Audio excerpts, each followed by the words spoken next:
Today, as we deliver the 2010-11 recommended budget, which is one day early, I might add.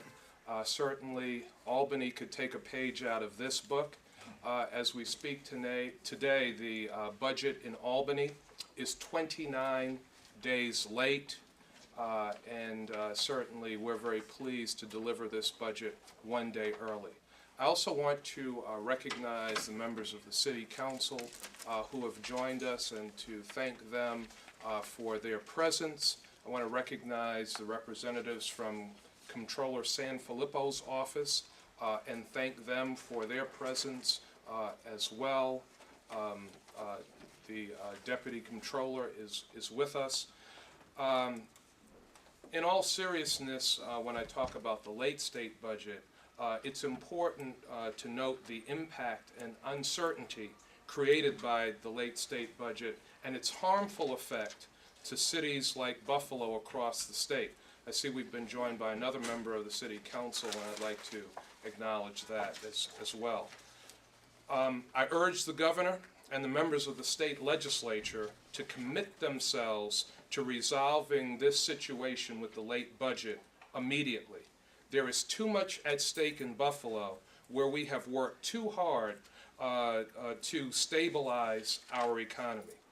Our budget that is being recommended is a total of $460,564,000. It contains across-the-board cuts in every city department that reports directly to my office. It provides for several strategic re-engineering initiatives throughout city government, and for the 5th straight year, I have recommended to reduce residential property tax rates, as well as hold the line on commercial property tax rates with no fee increases on city services. And I think there is a board that represents that. As I reported recently, the City of Buffalo has a $24 million budget gap in the 2010-11 fiscal year, which is due to a $10 million increase in our pension costs, as well as rising health care, insurance expenses, and a $3.4 million cut in state aid from Albany. And still, despite these costs that no municipality in our state can control, my recommended budget grew by only 2.6% over last year's budget. Again, I want to emphasize that I have cut costs in every city department under my control and have eliminated nearly half of the 119 vacant positions from the budget. The positions eliminated primarily exclude those that save money, raise revenue, provide critical city services, or are required due to collective bargaining agreements or civil service rights.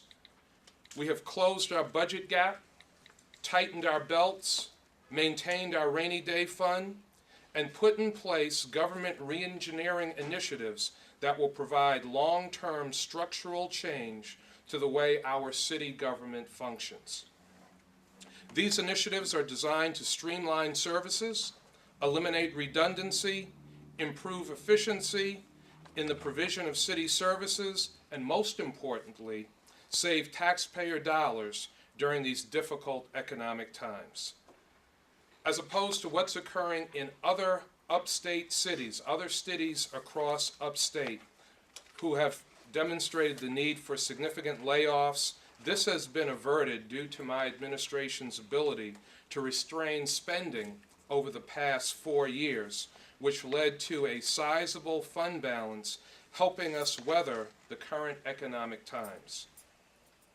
I want to emphasize, unlike many other taxing jurisdictions in the state, Buffalo will not need to raise property tax rates or fees to close its budget gap. And I know that in the lead up to this budget, people were asking about the garbage user fee, and I can report to you that it is not being raised.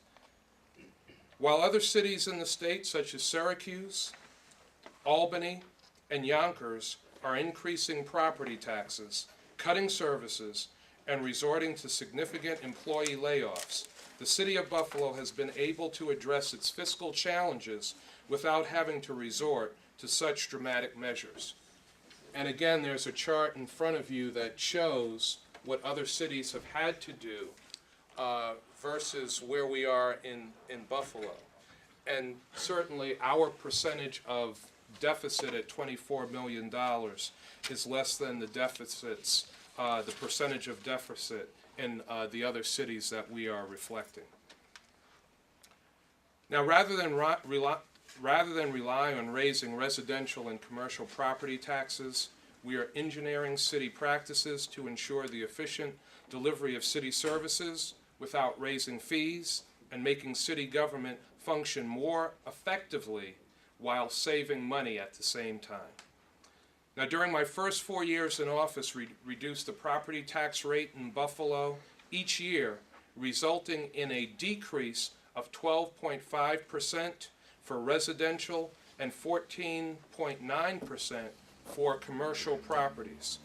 With this year's recommended 2.71% residential rate reduction, the tax rates for residential and commercial properties will have decreased by approximately 15% each since I took office in 2006.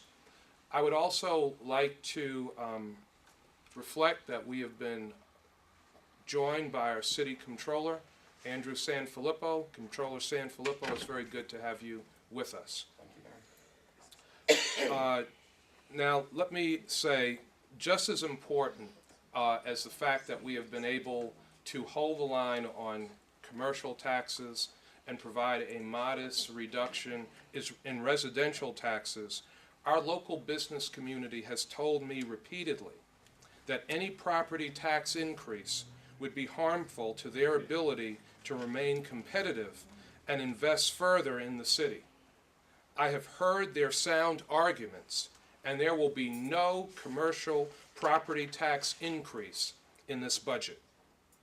We've worked too hard and achieved too much to jeopardize the favorable fiscal environment we've created for economic development and investment in Buffalo by increasing commercial property taxes. My recommended budget includes funding to support a new police class, 2,000 employment opportunities for city youth, nearly 900 demolitions of blighted and vacant property, and 500 rehabilitations of vacant owner-occupied property are also included in the spending plan. Now, I mentioned the 2,000 employment opportunities for city youth. As you know, last year, the employment opportunities we provided for youth were almost 4,000 jobs for our young people. Unfortunately, the state's proposed budget and the loss of funding for employment opportunities for youth is a cut of almost 800 jobs for youth in the city of Buffalo. So I just want to note again the impact of the state budget potentially on the city of Buffalo.